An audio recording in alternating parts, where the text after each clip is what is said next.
What's going on, everyone? This is Dom, and today we're checking out Apple's largest Netflix display ever, the iPad Pro. I've been using it for a little while now and have gathered some thoughts regarding its functionality, uses, and even the accessories like the Apple Pencil and the new smart keyboard.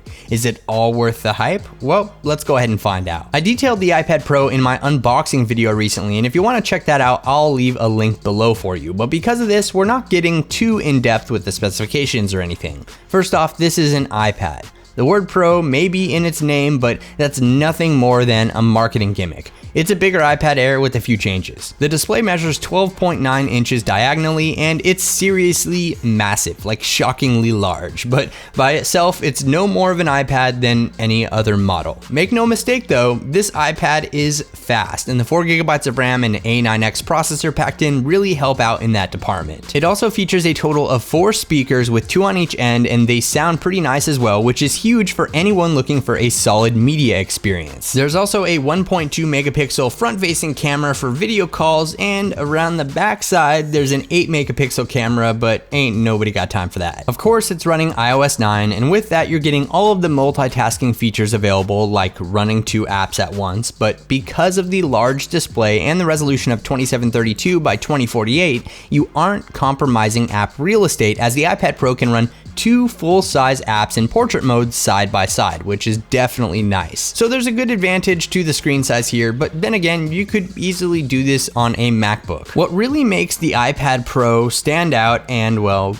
I guess pro, are its accessories. There's a smart keyboard and an Apple Pencil. Now, Apple's smart keyboard is a pretty nifty invention which conveniently fits a full-size keyboard within the boundaries of a traditional smart cover, but scaled to fit the iPad Pro with some added thickness. It connects to the iPad Pro through the smart connector located on the side and easily folds out to reveal the keyboard while using the remainder of the cover to prop it up. As far as the typing experience goes though, it's not the greatest. I feel like this keyboard has even less travel than Apple's 12-inch MacBook, and the material on the top feels very weird. Along with that, coming in at $169, it's pretty damn pricey. To be honest, Logitech has a keyboard case for the iPad Pro as well that's much nicer, as it features a backlit keyboard, special function keys and controls, along with a traditional chiclet style keyboard. It's pretty bulky though, and turns that I'm using an iPad vibe into, well, I might as well have brought along my MacBook. But it is $20 cheaper than Apple's solution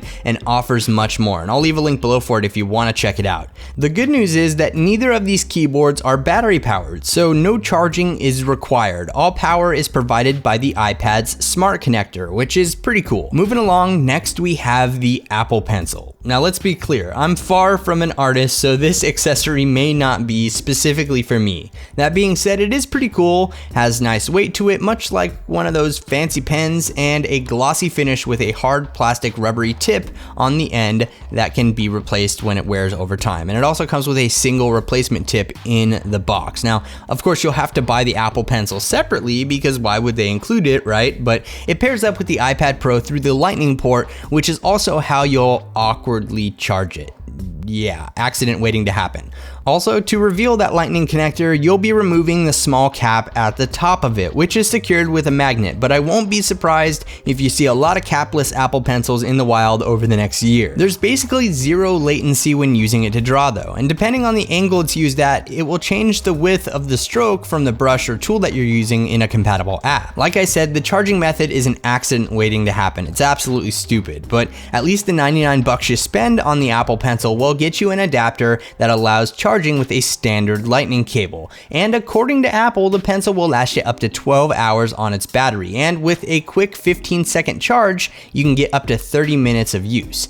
Again, I may not be the best type of person to review the Apple Pencil, but I figured I'd give my opinion on it briefly. So here's the bottom line. The iPad Pro is great at a few things, but everything pro level about it is much better on a MacBook. Media consumption is fantastic with the large display, quad speaker setup, and fantastic battery life, which has easily made it to the 10-hour mark in my use. The Apple Pencil is nice if you're the person that can really take advantage of its feature set, and the smart keyboard is great for keeping that slim iPad feeling, but not super practical from a pricing standpoint, especially when you consider that with the purchase of an iPad Pro and a smart keyboard, you're already pushing MacBook pricing territory. It's a tough sell for sure, but I suppose that if you have the money burning a hole in your pocket, it's a fun gadget to have around. Otherwise, just buy a MacBook Air or a 12-inch MacBook.